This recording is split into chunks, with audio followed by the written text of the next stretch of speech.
Hello, Jessica Frost Ballas here with a video for Hero Arts. Today I'm sharing how to create an interactive card with a hidden message using our Typewriter fancy die. You won't need any extra supplies for the interactive section except for a craft knife, so let's get started. First, I die cut the Typewriter fancy die from Hero Hues Dove White Cardstock. The die cuts the outer edge of the typewriter and then impresses the intricate design of the whole machine without cutting all the way through, which gives you a nice guide for your coloring. So I use Copic markers to carefully color the area around the typewriter keys in dark gray, and then use blue-green Copics to create the teal body of the typewriter. The little keys are small, so a trick I used was to take my Posca white paint pen back over the edges of the keys when I finished coloring to clean up any areas where the gray markers had covered the keys. I also followed the basic shape at the top and bottom of each row of keys and then filled in around them instead of coloring around each key individually. This helped make it go a little faster.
Once I was finished coloring, I used scissors to trim off the paper at the top of the typewriter since I was going to add my own custom message. Next, I arranged my custom message on the lid of my MISTI using the Hello Stampin' Cut and Luggage tag alpha sets and stamped it onto white cardstock with Intens-ified black ink.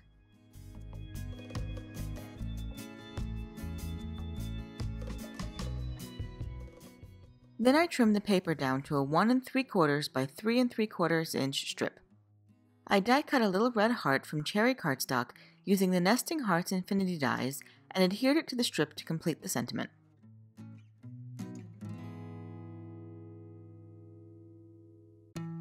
Next, I cut 2 small strips that are 2 1/2 by 1/4 inch and applied a thin piece of double-sided tape to each one. I sandwiched them to the bottom of my message strip to create a stopper. This will prevent the hidden message from being fully removed from the card.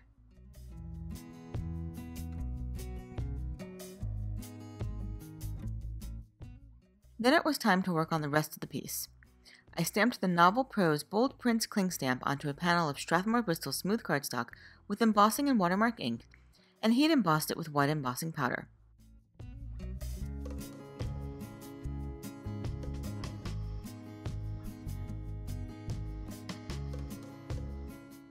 I trimmed it down to 4 3/4 by 6 inches and then used a blending brush to apply Pool Party and Blue Raspberry Reactive ink around the edges of the panel. Once I was happy with the coverage, I trimmed it down to a regular 4 1/4 by 5 1/2 inch A2 panel. Blending on a slightly larger panel gives me a little wiggle room to trim down my final panel, just in case my blending isn't even or there are brush marks on the edges of the paper. Once it was trimmed down, I softened the edges of ink with a clean brush. Off camera, I used a soft cloth to wipe any ink off the embossed design. Then I splattered the panel with water, blotted off the excess, and set it aside to dry. Once it was dry, I worked on the arrangement of my interactive portion. I needed to place the typewriter where the top portion of my message would be seen, but still leave room for the full message to be hidden at the bottom of the card. When I got the placement right, I removed the strip and then used a piece of low-tack tape to hold the typewriter in place.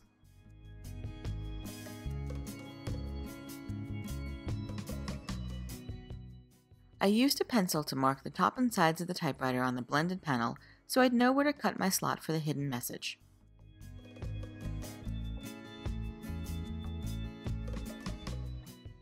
I lined up a centering ruler on my panel and then cut a slot that was 2 inches wide by 1/8 of an inch tall using a craft knife.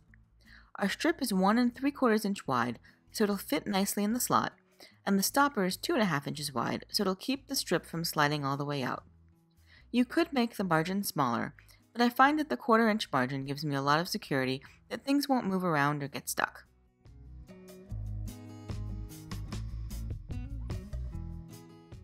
I slid the strip through the slot and double-checked to make sure the typewriter was still in the correct position and that the full message could be read when the strip was pulled to the top. Then I added foam mounting tape to the bottom of the typewriter, making sure not to put tape over the slot.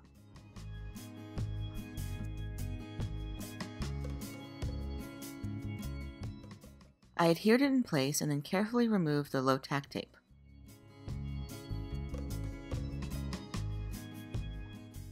Next, I turned the panel over and applied foam mounting tape around the entire panel, avoiding the sliding strip.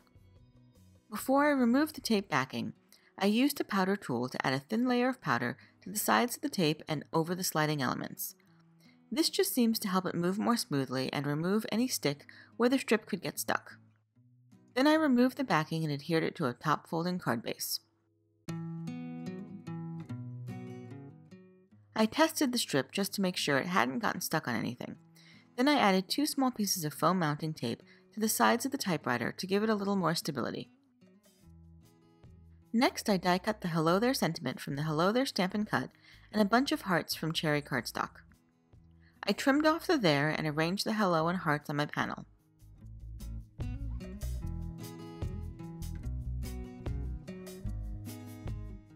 I adhered them with liquid precision glue to finish the card with a little extra cheery pop of red. And that's it! You can find more information on the products I used in the YouTube description below or over on the Hero Arts blog. If you liked this video, please give it a thumbs up and be sure to subscribe to the Hero Arts channel for lots of crafty inspiration. Until next time, have an amazing day and happy crafting. Bye!